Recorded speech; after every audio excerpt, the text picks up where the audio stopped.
እንዴት ናችሁ? እኔ በገናው ምድር በነገር ተፈንክቼ ልቤ ቆስሏል። ነገሩ እንዲህ ነው። የገናን በዓል እንደተለመደው ከእናቴና ከአያቴ ጋር ላከብር ሄድኩ። ገና በሩን ከፍቼ ስገባ እቴቴ ትልቋ የምንላቸው የአያቴ አብሮ አደግ ጓደኛ ጎረቤት ምን በቃ እህት በሏቸው በእልልታ አደባለቁት። ሰይ አሁን ገና ሀድራ ገባች። ሰይ የኔ ኩራት የኔ አቦካቶ ቤቱ ጭር ብሎ እኮ ጎሽ እንኳን መጣሽ፣ ናፍቆትሽ ሊገለኝ። አይ እኔንማ ጭካኔሽ እንዳው ስልክቱን እንኳን ብታነሽልኝ ምን እኔ ክፉ ሆኜ ነው ወይስ ካረጁ አይበጁ ብለሽ ነው? አይ ተማረሽብኝ ነው ለአስሩ አቦካቶ ጥብቅና ታልቆምሽ እያልኩ። እናቴ አቋርጣ ለተወሰነ ጊዜ ዝም አስባለችልኝ። አያቴን ወደ ተጋደመችበት ጠጋ ብዬ እየዳበስኳት እቴቴ ለእናቴ ማውራት ቀጠሉ። እኔም ምለው እንዲህ ተወደዳለዋ ሽንጧን ዞ ደነደነችብኝሳ ግልኝማ ግልኝ አይኔ ነው እስ ከባድናት እችልጅ ዲያ አረ ተወደጡቷማ ገታለይ። እቴቴ እየሰማሁት ነው ደግሞ እንደ እንስሳ ከበድናት አይበሉኝ። አቋርጠው ግድ የለም ቋንቋ ያጣላንም ብቻ ሆነ በይኝ ኮነ በይኝማ ስለቴል አስገባበት። እቴቴ እባክዎት ይረጋጉ። እኔ እንኳን ላረግዝ ገና ባልም አላገኘሁም። እዲያ ምንድነው ባል አላገኘሁም ማለት?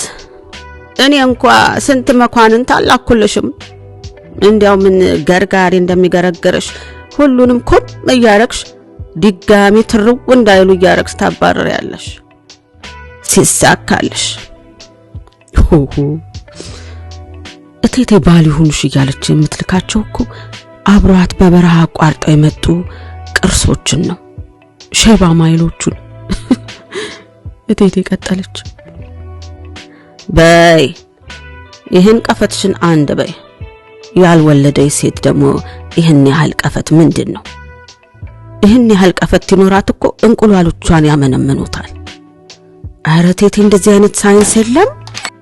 አረዲያ ግዳማ ሳትወልዱ እንዲያው ቆማችሁ ቅሩ የሚል ሳይንስ ነው ያለው። እቴቴ ብለን እናቴና እኔ እኩል ስናንባርቅባት ማላዘን ጀመረች። አይ እቴ አብሮ አደጌ እኔ 10 ስወልድ የልጅ ስስም አይኗ እንደ ተንከራተተ አፈራት ተገባ ብዬ እንጂ ጠላቱኝ ነው እንዲ ነገር ሁሉ ኪላ የምትሉት። ደግሞ አሁንም ቢሆን ጥረቴን አላቋረጥም። እናትሽንም ቢሆን ጎትጉቼ ነው አንቺን ያስወለድኩ። ከቴ ምን ዞራችሁ? ምን አፍዛ ድንግዝ ተደገመባችሁ? እቴቴ ስልኳ ጠራና አንድ ሰው ደረስኩ ብሏት ወጣ ይዛቸው ገባች። ጎሽ ከዚህ ቶርቾሬ ተገላገልኩ ብዬ ሳልጨርስ እቴቴ ከሰውየው ጋር የምታወራው ጆሮዬ ጥልቅ አለ። እንዴት ናት? ተሳሳትኩ? ወርቅ አይደለችም? ሰውየው እውነት ነው ወርቅ ናት። እንዴታ? ነግሬሃለሁ እኮ ምርጥ ዘር ናት ስለ የችን ጊዜ ሳታባከን መንታ ማስወለድ ነው እያለች እንደሚሸጥ ሙክት ስታስማማኝ እቴቴ ግን በደናሽ ነው ስላት የውላችሁ ተነሳባት። ገናባ አለ ተባለ እንደሆነ እንዲህ ነው የሚያረጋት። እንግዲህ ይሄ ዘንካታ መኳንንት እንዲያው ምን ይወጣለታል? እንዴት ያሉ ሸበላ ልጆች እንዳሉት ብታይ ወርቅ እውነቴን ዛሩ ተፈልጎ አይገኝም። እቴቴን ታይ ማለት በድንጋይ ላይ ውሃ ማፍሰስ ነው። ጥያቸው ወጣው። ያው በዓል እንኳን በሰላም ማሳለፍ አልችልም። አሁን እንደ እቴቴ አይነት ሰዎች መከሩ ነው ነቆሩ ነው የሚባለው። ያለውን እንዳላገኛችሁ የማላደርገው ጥረት የለም። ግን ቤተሰብ ናቸው እንዴት ማምለጥ ይቻላል? ግን ማህበረሰብ በሴት ልጅ ላይ ያለውን ጫና ቀለል የሚያደርገው መቼ ይሆን? መቼ ነው እስኪ ሴት ልጅ ስለ ራሷ ህይወት ራሷ ተወስን ብለው የሚተዋት? መቼ ነው ወንድ ልጅን ሲማር ስራ ሲይዝ ሲያገባ በራሱ ጊዜ እንዲወስን እንደሚለቁት ሴቷንም ለቀቅ የሚያደርጓት? መቼ ይሆን? መቼ?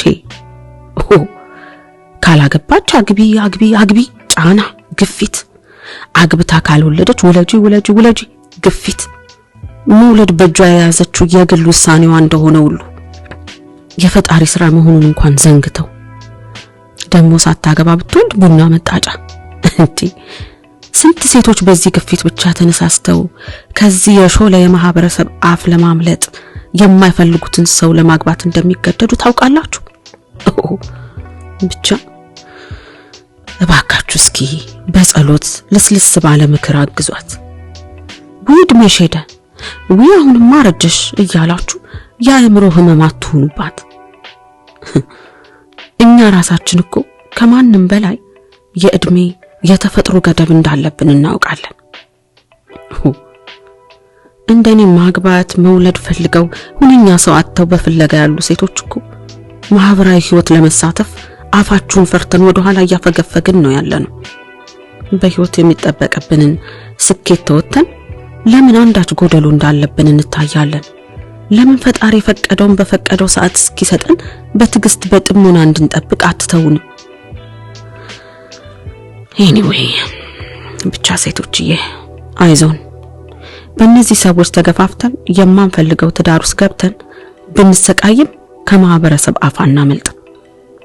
እናም ምንም እንኳን ግፊቱ ኃያል ቢሆንም ትክክለኛው ሰው በትክክለኛው ሰዓት እስኪመጣ ጸንተን እንጠብቅ።